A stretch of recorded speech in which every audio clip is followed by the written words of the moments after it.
My guest today is Chris Meneses, a Costa Rican-born innovator, hustler, and entrepreneur who arrived in Canada with nothing but a dream. His story is one of grit, vision, and overcoming obstacles. We talk entrepreneurship, marketing, and the mindset to succeed while balancing mental health, family, and ambition. Now, let's get into the zone with Chris Meneses. Chris Meneses, great to see you. You're an entrepreneur, a hustler, a content creator who immigrated from Costa Rica in 2005 with nothing but a dream. Can you take us back and describe what your life was like in Costa Rica and what was the dream that led you to move to Canada? Thank you for having me, bro. Big fan of the show. Big fan of your work. Been Thanks, man. working with you for a while. Growing up in Costa Rica, early 90s, beautiful upbringing, There was no technology. There was literally you wanted to go see a friend, you got to go outside and be like, Carlos.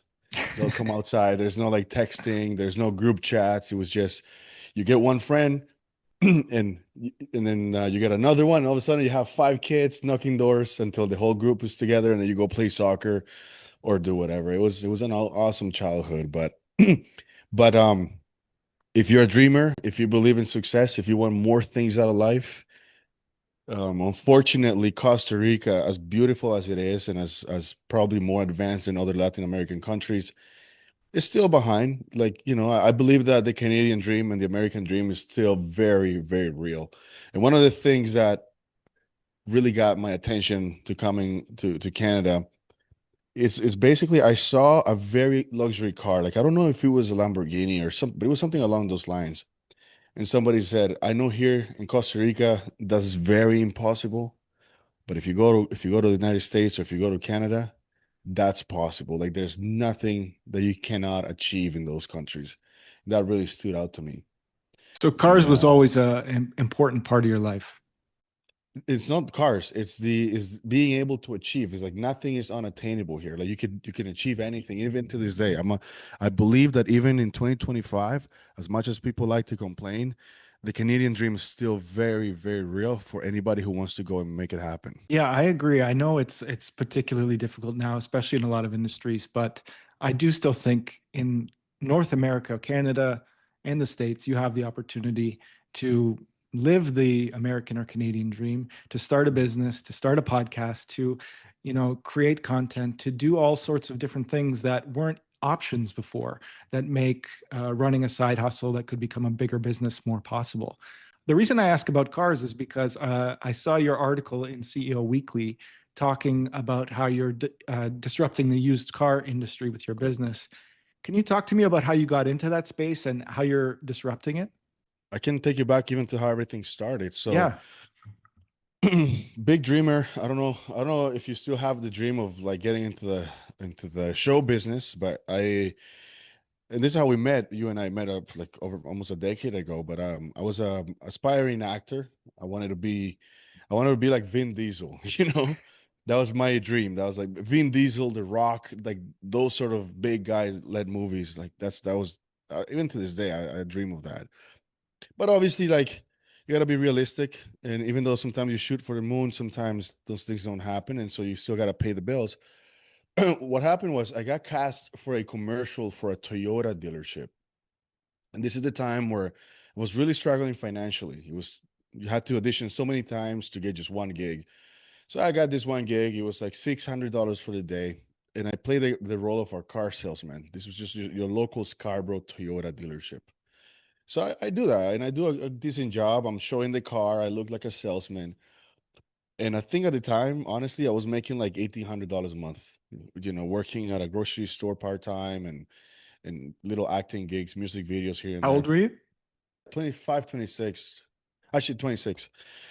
And I asked one of the person that was casting. I said, "Hey, listen, let me ask you, the people that are doing this for real, like, are they making decent money? Like, because if I can do this, if I can pretend to do it, I could probably do it in real life." Yeah. And they were like, "Well, like the top finance managers, they're doing 150, $200,000 a year." This is 2016. So for me, I was like, that's insane money. Even to this day, it's good money, but back 10 years ago, it's even more. So it's like, how do I get into that? And they're like, well, this particular Toyota dealership, they're not hiring right now, but we know There's another dealership maybe 20 minutes from here, and they're selling luxury vehicles. They're selling Ferraris, they're selling Jaguars, they're selling Audis, Mercedes, BMWs, all of that. And they're looking for somebody who's hungry. So I was like, okay, let's do it. And at the time, I mean, I was taking the bus for transportation. I was a guy riding his bike, putting it in front of the bus and taking it because I lived on Young and Finch area.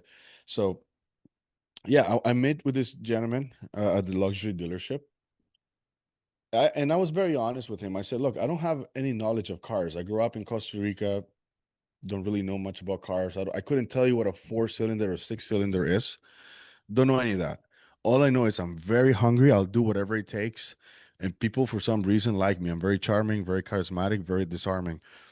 And so, I don't know. He saw something in me. He liked something. He liked my ambition, I guess. And he gave me a chance. And then I started working. I started selling cars. And I started doing things completely different than other people. A lot of people, you'll find that they're playing not to lose. They go to an office, and it's like they wait for the opportunities to fall on their lap, and that wasn't my case. For me, every little space that there was no action, I will go out, I will make videos. So every time an inquiry will come in, usually, like, if you're a dealership, if you're selling luxury vehicles, you'll post your inventory on Car Gurus, on Auto Trader, on Kijiji back in the day, now Facebook Marketplace, your website. And people will send an email like, hey, what's the mileage? And you'll reply, mileage is this. This is the Carfax. This is the price. For me, every lead I got, I will go outside. I'll make a video, be like, hey, John, I got your email. This is the car. I'm going to do a quick walk around. I'm going to show you. And by the way, my English in 10 years ago wasn't as good as it is today. I know it's hard to believe, but it was very broken. My accent was a lot more pronounced. And so I'll make a video with every lead, right? And you would post Then those to your Instagram, or would you send it just directly to them? I would post them on YouTube as an unlisted video. So I was able to get the link and send it directly, which also in my YouTube video, the public videos will have little walkarounds of videos. So it gave me social proof. And I didn't understand these marketing tactics. I was just kind of doing them organically. But with every lead that came in, even people that just wanted to see like the mileage of a vehicle, I will give you the whole like walk around, and I'll be like, yeah, there's a little dent here, but we could probably fix that for you. These are the tires. We do a safety, we do a 300-point inspection, our reconditioning process. And by the way, I see you have a trade-in. I would love to have you come in here. Test drives are free today. I would just come up with big jokes and whatever. So that started like getting me sales. The first month, I did okay. I did just like your average salesperson, which is not bad considering it's my very first month in the industry. And then something dawned on me. I was like, huh, these other salespeople, they only call in the leads that that are coming in right away, but they just try one or twice and they just give up on those leads. I'm wondering how many of those have come over the years. So I speak to the owner, and I tell him, do you have access to every email that we've ever gotten since we opened, like every Kijiji inventory, whatever? So he's like, sure. What do you want to do? I'm like, I want to try some things. Gives me a spreadsheet.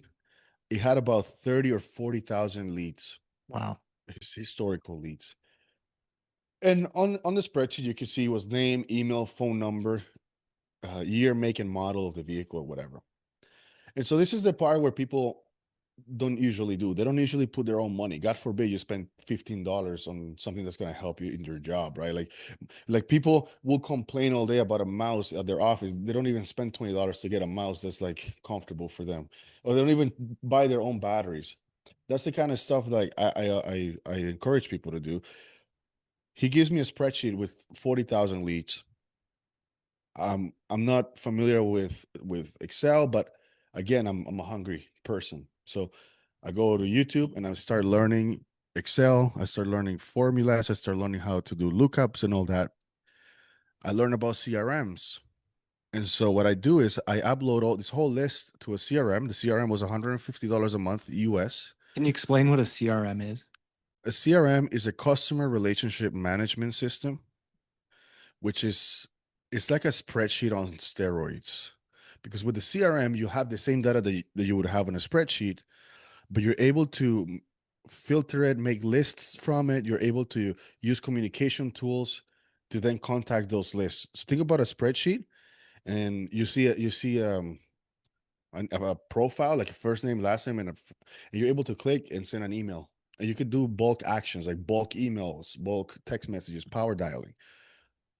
So I'm like, okay. So I'm like, if I put a filter now that I enter this database here and I type Mercedes, the first thing I did is like I put 2018 Mercedes and it gave me like 2000, but then I removed 2018 and I just leave Mercedes 6,000. So I was like, oh my God, 6,000 people. I'm like, but I only have one Mercedes I need to sell. Let me blast every person that's ever looked for a Mercedes. This one that we just got that we're trying to sell right now. And I did it one time, the vehicle sold. So Wow. I started thinking, then my gears start spinning. And then I started doing bulk text messages. And then I start paying for a power dialer. It's called phone burner. So the biggest thing that changed my life was how much I was able to multiply my output, my outreach, and my follow-up by just leveraging technologies. And because my boss was just very like, he just didn't believe in any of that, he was never exposed, I paid for that myself. And that was the biggest lesson, is sometimes you gotta like have skin in the game, pay for things yourself, show people that it works, and then you can charge double or triple.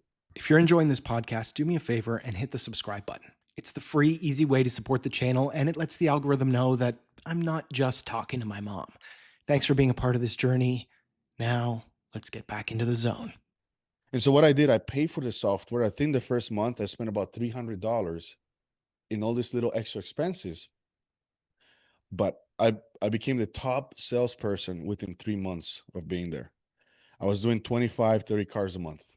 Because you were the only one using the CRM. Because I'll tell you why. When I was there, the top salesperson that was there before me, by 12 o'clock, you ask him, how many people have you contacted? He'll say like 30, right?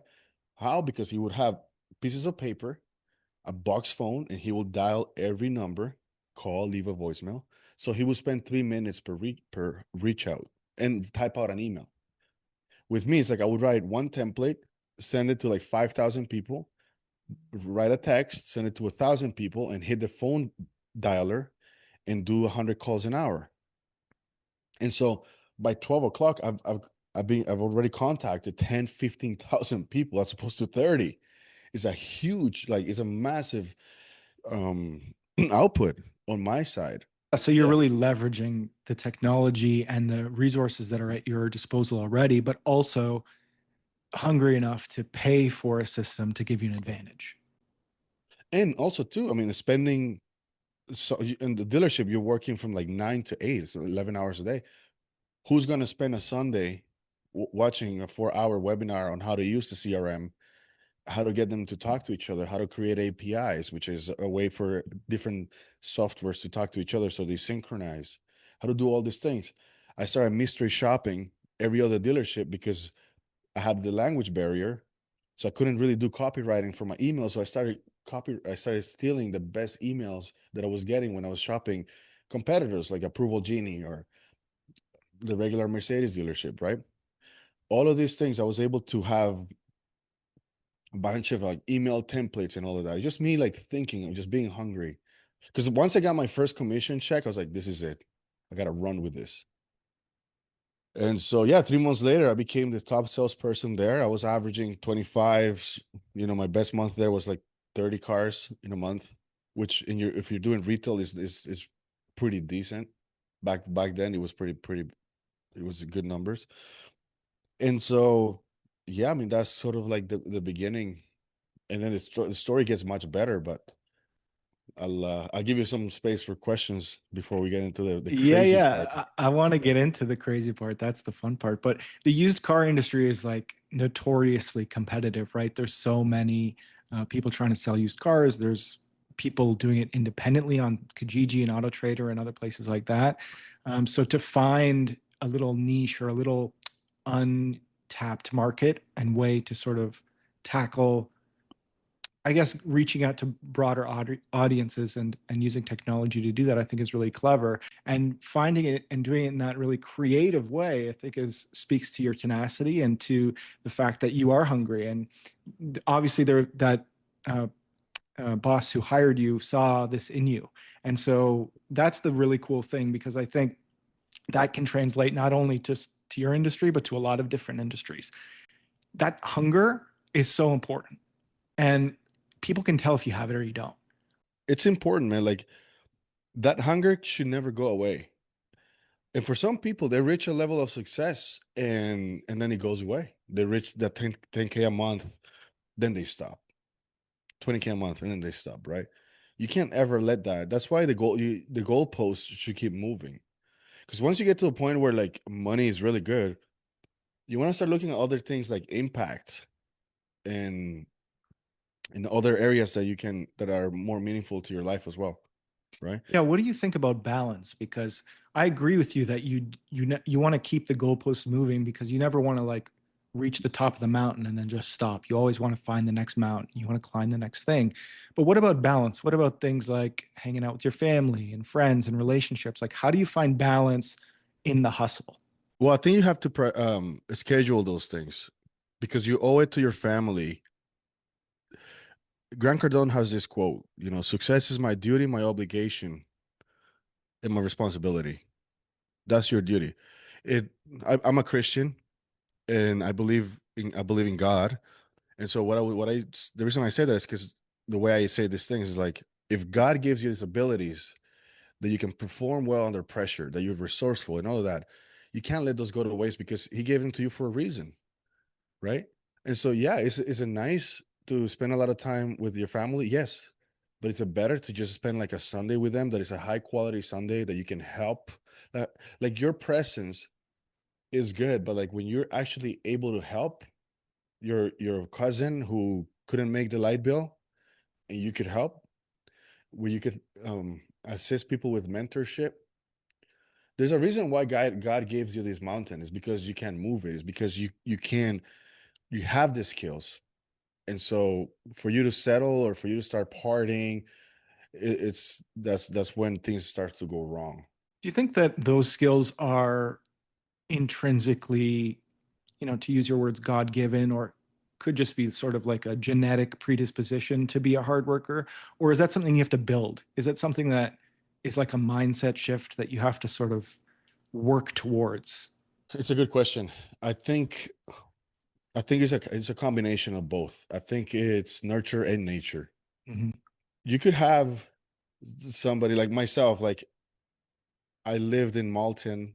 It's a very, I guess, lower class neighborhood. I don't want to say ghetto, but yeah, for lack of a better word, it's a little bit rough. I knew like everybody there gets starts to complain, and that's a big poison in my culture as well. They complain too much. They have the victim culture, right? And so that's part of the environment. And so like the first step I took is like, man, I got to get out of Malton. And where am I going to go? I'm going to go to Woodbridge. And so like if anybody's watching who's not familiar with like geographically Ontario, like Woodbridge is a bit of a nicer area. But for me, it was like, even if I live in a basement, I want to be around these kids that have exposure. Because just being around them, like rich people have opportunities that they can throw away. And so when a rich kid has an opportunity and he doesn't want that, and you're around there, I'll take that. I did that when I was younger. One rich guy in Woodbridge, because I live in a basement apartment. So I was paying like $600 a month in $1 million house on Major Mac in Weston, whatever.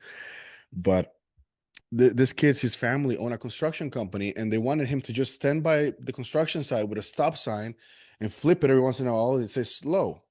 That was like $25 an hour. This kid didn't want it. He's like, why do I need that? Like, I'm good. I want to stay home, play video games, and drive my Acura NSX. I took that opportunity, and you start moving up in the world like that.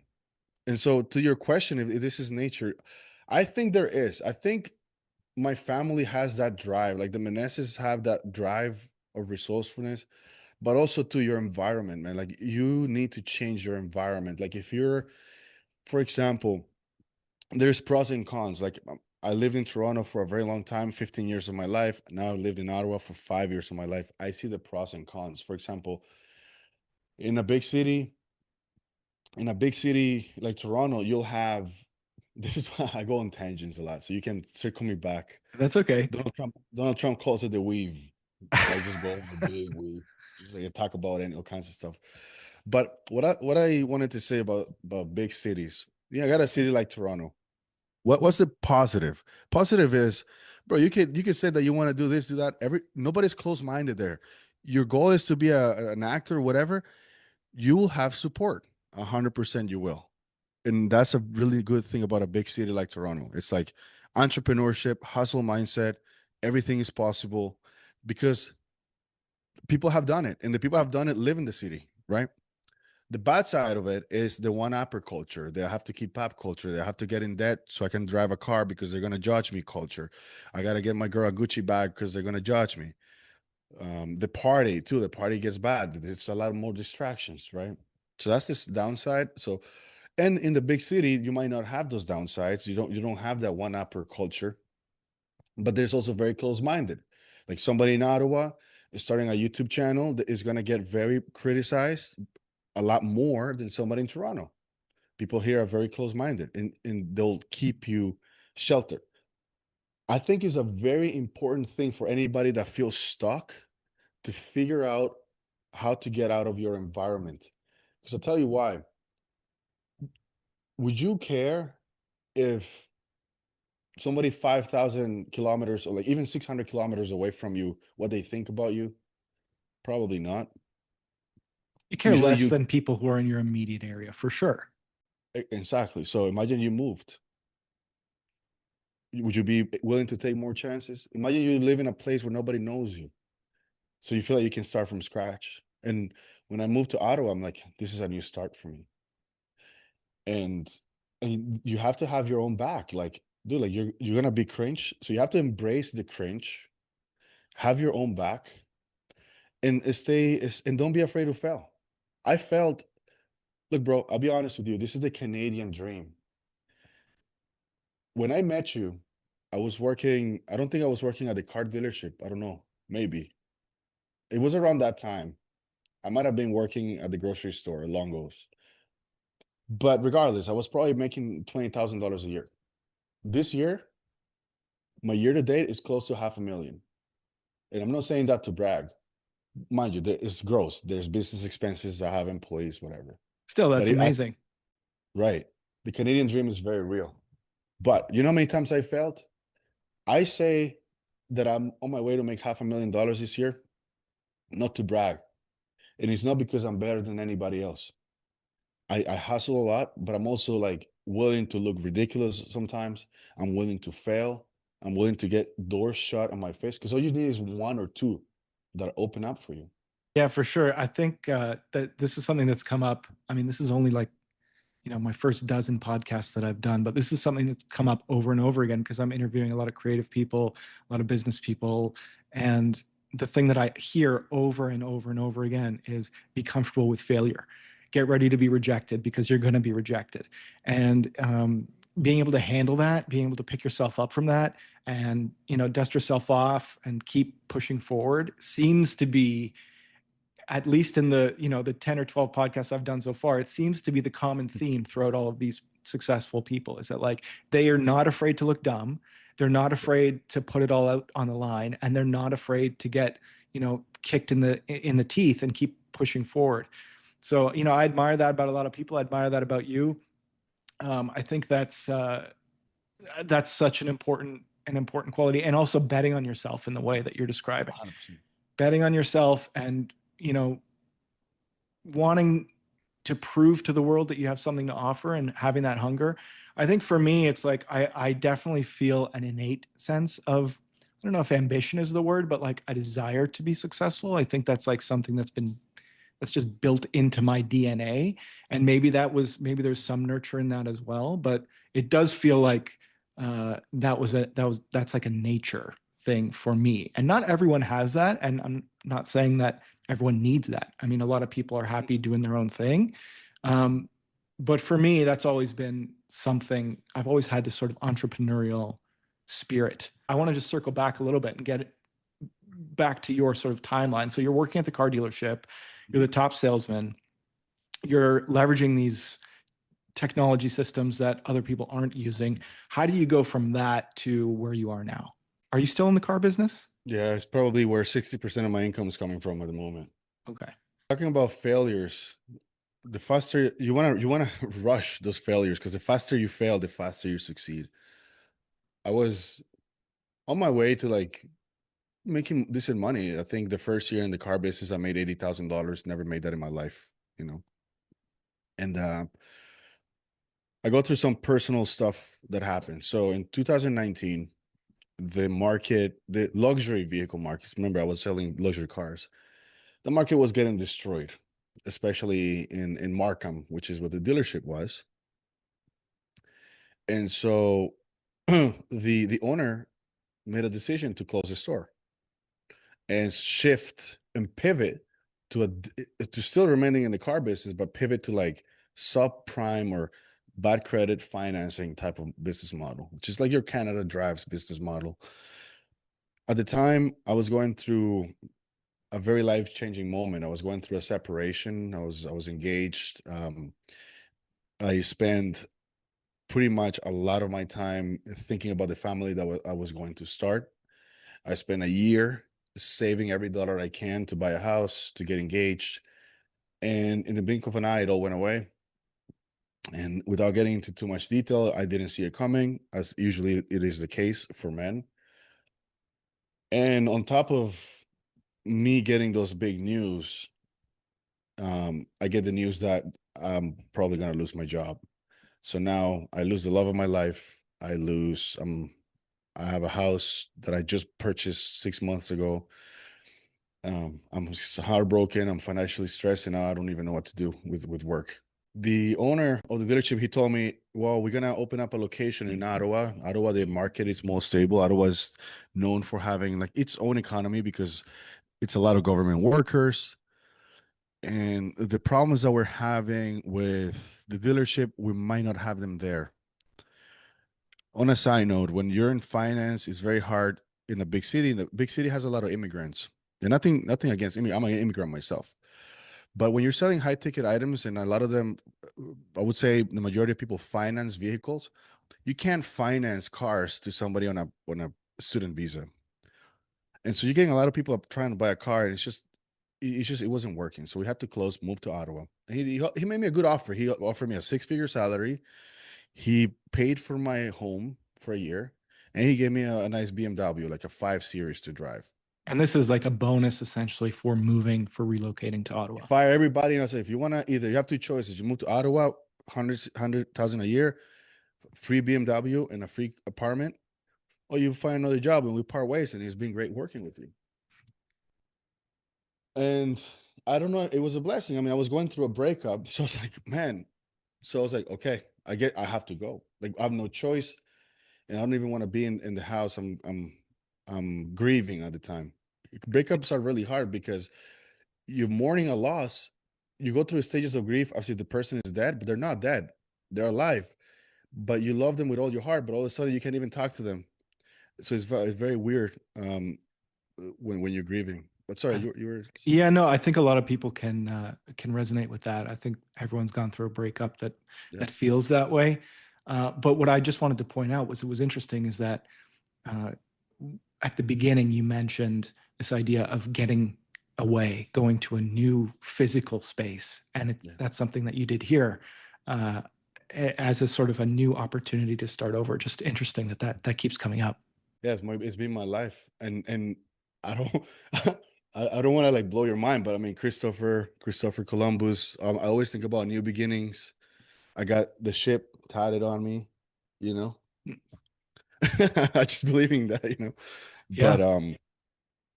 yeah, so I moved to Ottawa, but I was going through a really hard time, bro. And I don't listen. I've had breakups in my life. There was something about this one. I think my whole identity was tied up into this family, right? So when the things happen, it shattered my belief system. I had to reinvent myself. And I was going through like some really bad depression. I was going through a lot of anxiety. I never had anxiety in my life, but I was going through panic attacks, multiple panic attacks a day. I would have a customer that I'm showing a car and I'm in the middle of him. I'm like, yeah, go test drive the vehicle. I get a panic attack. I rush it to the hospital thinking I'm having a heart attack. Customer comes back, buys the car with the other salesperson because I'm gone. And so the owner is like, what are you doing? I'm like, bro, I don't know what's going on. I'm sitting, my heart starts to go. It's like 160 beats per minute. My hands are like tingly. I can't breathe. I feel like this impending doom. I'm gonna faint. I don't know what's going on. So I can start going to the doctor, to the hospital, and they're telling me, buddy, you're fine. Like your whole your heart, your everything is like brand new. It's like you're 29 at the time. You're like you're healthy. So yeah, I was just going through that, man. Well, And that's still really thankfully, scary though. Like, very scary. how did you come out of that? Because that's a really hard thing once you're in that space and you have all these other pressures that are on you. I mean, at the time you hadn't moved to Ottawa yet, right? So you still had these financial pressures and the, you know, tragedy of the relationship falling apart and all these other things that you're experiencing. How do you reinvent yourself in your words? How do you come out of that? How do you break through that misery and stress and challenge? Because I think a lot of people are in that place, and your story might be able to help them. Like I said, I'm Christian, so I lean a lot on my faith. But even even on a, let's say you take that away, even on a practical point of view, number one, you want to have a support system. And if you're a guy, you want to have a masculine support system. And for me, it was very helpful. And an idle mind is the devil's workshop. So the I started getting busy. So martial arts, I'm a black belt in Taekwondo. I did it up till I was 25. I started training again and I started meeting really cool people. I started hitting the gym. I started getting back in shape. I started and I just had a really good supportive group of men that I'll be honest with you, I was a shitty friend because when I was engaged, I was like over the moon and I just kind of, oh, my friends, do you know those friends that like have a girlfriend and they disappear? 100%. Yeah. I was one of those. I have a girl now. I will never disappear. My friends, you need to have a life outside of your relationship, especially with to keep your masculine energy. Because I'll be honest, towards the end of the relation, I was a biatch. I was like what you call a simp, bro. Like I was bad, but uh, but So yeah, you're building and yourself up in other ways. You're leaning I'm on other building men. myself, man. Yeah. And I believe if you're going through time in your life where panic attacks are happening, bouts of depression are happening, dude, talk therapy, letting things out.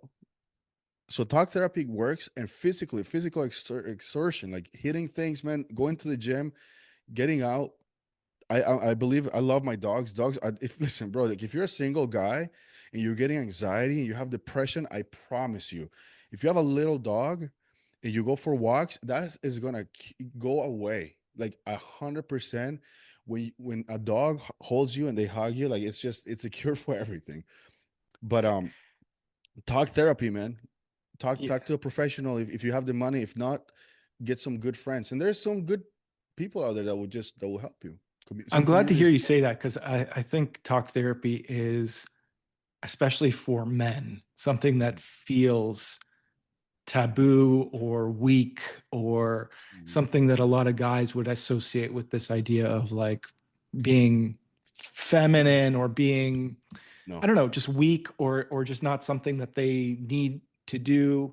And I really you love have to that do it. you're like breaking that stereotype because I agree. I think it can be really helpful for a lot of people, not just people with, you know, mental health concerns, but even just like if you're doing fine, you're just an average person, you're doing fine, but you just need someone to talk to or someone to work through your problems with. These are people who are trained. These are people who can, if nothing else, be an ear for you. And I think a lot of men would benefit from that. But when you're having a conversation with a licensed professional, they're not telling you anything. They're just unpacking. You'll be talking to them like I'm talking to you right now, and I go and I just start like word vomiting. I'm like boom, boom, boom, boom, boom, boom. hold on, what did you say right there? And what does that mean to you? And when did you start feeling that way? And when you do that, how do you feel? And all of a sudden, you start reverse engineering things, and everything goes back to childhood. And you realize that, and you're like, "Pah," you start crying. You have this moment, but you start rebuilding yourself brick by brick. A lot of people that judge people that go to therapy, somebody was judging, but I'm like, bro, but when you were going through a breakup, you were drinking. I'm Right. sorry, bro, but like drinking away your problems, that's way worse. I'd rather talk to a professional and deal with this head on, like raw. Like, you know what I mean? I agree. And I'm dealing with the problem, you're dealing with the symptoms. It's very different. So Yeah, it's so easy to bury yourself in drugs or alcohol or mhm, even other things that aren't necessarily as bad for you, but you could bury yourself in work, you can bury yourself in all sorts of correct. different things, right? And it's like an avoidance thing. You're avoiding the pain by doing this other thing. And I think leaning into the pain and like dealing with it can often be at least a faster way to get over that hump and to solve that problem. And I think talk therapy for a lot of men and women, of course, but I think there is a stigma around men going to talk therapy specifically. I think if you're dealing with something, it should be one of the first things to do. And if you can do it professional, do it with a friend, do it with somebody that you trust. I like the concept of like unbiased ears. So maybe a fresh set of ears. Sometimes that helps. Don't be telling your life story to everybody, but there's people that are happy, and you'll find as you succeed in life that one of the most rewarding things you can do is to help people that are punching up. Because they say, you're the average of the five people you hang out with, and I agree with that. But the caveat is you should also have five people that are punching up because mentoring helps you elevate, right? And so, yeah, you should be you should hang out with people that are motivating you, but you should also have people that are reaching But out so you can help them. I've had mentors in my life, and I always thought, when I get to a place, I would love to do that for other people because it was so helpful for me. And so I totally agree with that. So I love all this. I want to like zoom back in a little bit. So you're going through all challenging this challenging time. You're going to therapy, you're working out, you're going back into martial arts, you're building yourself back up, getting your confidence back, finding yourself again. What's the next step? Are you already in Ottawa at this point? I'm in Ottawa. I went through, so people, whenever something happens, people do an overcorrection. I've been fat my whole life. I'm gonna work out 5 times a week. I'm gonna not eat.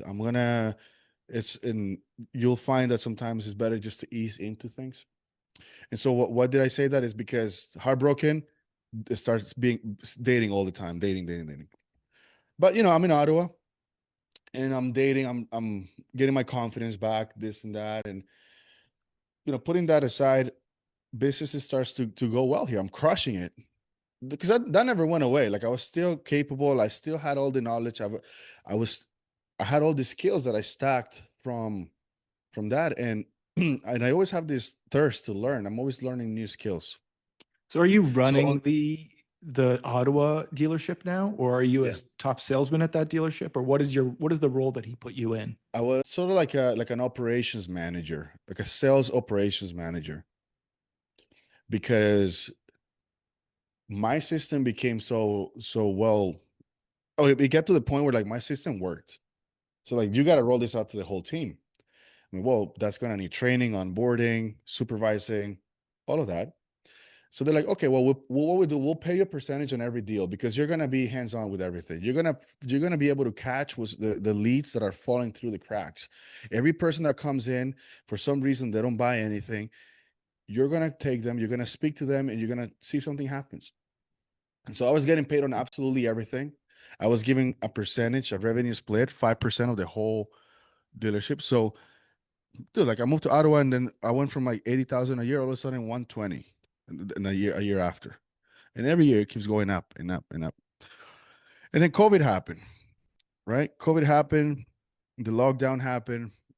I ended up, I kept the house, I kept making the mortgage payments because stupid old me wanted to see if I can fix the situation. This is the house in Ontario, in or in Mississauga, yeah. Mississauga. Okay. I rented it for a bit, but there was a time when I used to come back. It was hard for me to just move to Ottawa. I hated Ottawa at first. So every weekend, so my boss is like, okay, but I see you're heartbroken. I'll get you an Air Canada pass. You can fly unlimited every weekend. Just fly. Wow. That's a good Yeah. boss. Whoa, you know how much money I'm making, bro? A lot. But I was well, going back, and because I only had the house for like 6 months, there wasn't any equity. Even though I at the time I put my whole life savings, it was like close to like $80,000, including closing costs and everything. I couldn't recoup anything because when you buy a house and you put less than 20% in Canada, there's CMHC and all that. So you have no equity. And it was in both of our names. So I was like, this could be a huge fight. And if I fight with lawyers or anything, I'm probably gonna walk away with like 5 grand. So I was just like, I have my whole life ahead of me. Here you go. And I was just heartbroken. And I'm in Ottawa. I'm I'm crushing it now. COVID happened and I get to work. And COVID was life changing. All these dealerships had to adapt to technology that I've been doing since I started, right? You couldn't see people face to face. So everybody wanted to make videos. Well, I've been doing the videos for a long time now. I've been doing the mass emailing, texting, all that stuff. So I take the company blows up. Company blows up. A friend of mine gets deported back to Colombia. He had nothing to do with the car business. He's just a friend, random friend. He got deported. He's looking for a job. I was like, well, man, listen, again, this is my resource fund. I'm like, I'll pay you. I'll pay you my own money. I'll pay you $10 an hour. And I'm gonna show you how I make calls so you can make appointments. So he started doing. I showed him my script. I showed him how I handle objections. I showed him how to do all these things. Well, this guy was getting me just as many appointments as I was getting. And so I was like, I can't even work my own appointments. There were so many people coming through the door that I started giving my leads to other people and be like, this is a half deal. Like I brought the lead, I can't work it. We'll split the commission. Well, the half the commission splits were making me more than my own full deals. So I was like, what if I hire another person? All of a sudden, I don't even have to do deals myself. I just started like, well, it's been 3 years. I'm at 30 employees and I install them at different dealerships, right? In different areas. I have the biggest one in the GTA is one of my clients. I put them there and I have 30 people, right? In the car business. Well, and sorry, I have 30 employees, majority are in the car business, but I'm also involved with business finance and other things as well. And so that was the whole thing. Now I have 30. I get to work from home. I probably work 3-4 hours a day because I have everything's automated. I have SOPs and I follow a lot of like Dan Martell's Sorry, what's an models, SOP? a standard operating procedure. Okay, so this is something that you've trained and taught your employees so that Correct. they, So when you have a business, for example, you have, let's just say this business blows up like crazy, right? Your podcast, and I wish it does. Well, are you going to have time to like message and this and that? No, you're going to have people. And so what you do is like things that get repetitive, you have like a screen recording and say, hey, this is what you do. You're going to go on Zoom. You're going to send this person a calendar invite. This is the process. And it's a 3-minute video. Do it. Boom. And all these little videos, it's a part of a process. That process is your SOP, right? So it could be like the guest booking SOP. And now you don't do that yourself. Now you have somebody, hey, listen, here's a guest booking SOP. Boom. So for me, it's like the follow-up SOP, the onboarding, the new employee SOP, this, that, and that. So I have all these things that I've accumulated over the years, and I'm constantly fine-tuning it. But now we have 30 employees, and and whenever they bring business, and I will say this, if to survive in this economy, you always want to do things that directly contribute to the bottom line of any business because you'll be the last thing that goes away. right, As much as people like marketing, as much as people like, I don't know, there's so many areas of business. When, when you make them money, they'll never get rid of that. So I bring every business, I'm responsible for like 30-40% of the revenue that comes into these businesses because all the leads, the people that come in through the door. So how can they get rid of me? Getting rid of me is getting rid of 40% of the revenue. That's cutting off an arm. You can't do that. You'd rather fire the cleaning person and you clean the offices yourself. Like there's so many things that can go away before they go they cut off anything that cuts off the anything that impacts the bottom line. Yeah, if you become indispensable in a business, for sure, uh, Yeah. sales or bringing in any kind of income is going to be the last thing to go. Yeah. So that's how you become indispensable. You want that. You want to be indispensable. You want people to depend on you. That's so impressive that your journey, I mean, is incredible. You've really were ahead of the curve in a lot of ways when it comes to the technology of uh, like distributing calls and emails and things in the way that you had done it, and also making it feel personalized. I think the fact that you would take a video for someone, if they just sent you an email or a text or something, you would take a specific video for them. You would take the time to do a walk around of the car. It made them feel like you actually cared. And I think so much of sales is making it's less about, at least from my perspective, you probably know more than me, but it seems like it's less about selling the item and more about building a relationship with this person and building trust with them. Because especially, like, no offense, but used cars guys have a bad rap for being Yes. untrustworthy. And so if you can prove to them that you're not one of those guys, that you're a trustworthy person, that you're out, that you're willing to go the extra mile for them, I think you're much more likely to build that relationship and get the sale. Absolutely. Most car buyers, they looked online, and by the time they get out to a dealership, uh, they make their buying decision within the first or second dealership that they step into. And a lot of times it goes down to their experience. How fast, how friendly are you? You know how many people came in and it's like, Chris, I know you don't know anything about a supercharged V6, whatever, but we just like you. And the guy down the street, he gave me bad vibes. And honestly, all the reviews that you have on dealerrated.com and the Google reviews, they all say your name. I'm very happy to buy here. And so to save the $500 or whatever, that car was cheaper, I just come here because I know I'm going to be taken care of. I'm like, absolutely. A lot of people are shopping for a good salesperson. They're not shopping for an item. There's a lot of salespeople that are turning buyers into shoppers when they start doing sketchy shit, when they start being, um, like just like, the vibe, the whole Pushy, sketchy if they're vibe. too pushy or Yeah, sketchy, pushy. or there's all sorts of different things that can turn customers off. Correct. If there's one Correct. thing, Chris, that you've learned through all these experiences about sales and leadership that maybe someone who's coming up could take away from this podcast, is there one or two things that you could point to that would help someone in that position? Never stop learning. Never stop learning human behavior. And humans adapt very quickly, right?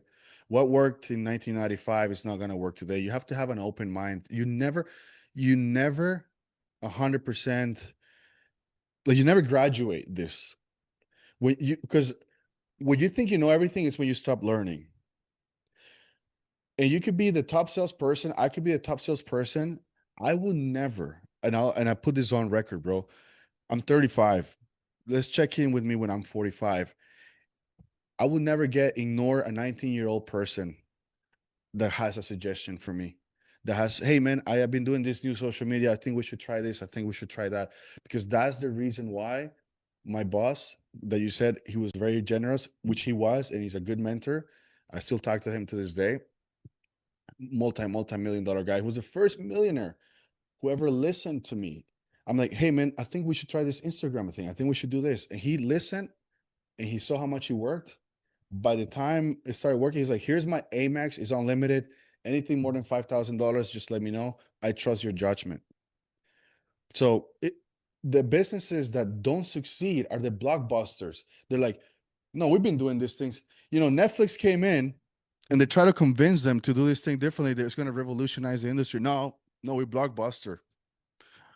And we talk about getting rejected and dealing with failure. I've gone to dealerships and I'm like, this is it.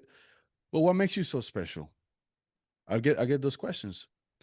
I'm like, well, I'm telling you what other dealerships are doing. If you don't want to, you don't. And then it sounds petty, but when the dealership goes out of business and I see the lot is empty, I fucking laugh. I fucking laugh, bro. Like, it's like you never should think that you know everything. I don't know everything, bro. You should always listen to people. You should always have an open mind.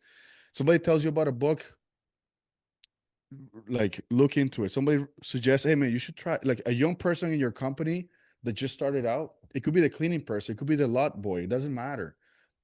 Always pay attention. Never put people beneath you. I recently interviewed a director who had a similar mindset about things on set, and he would say that um, he is a curator of Mhm. ideas, and so people will bring him ideas, and he's open to receiving those ideas.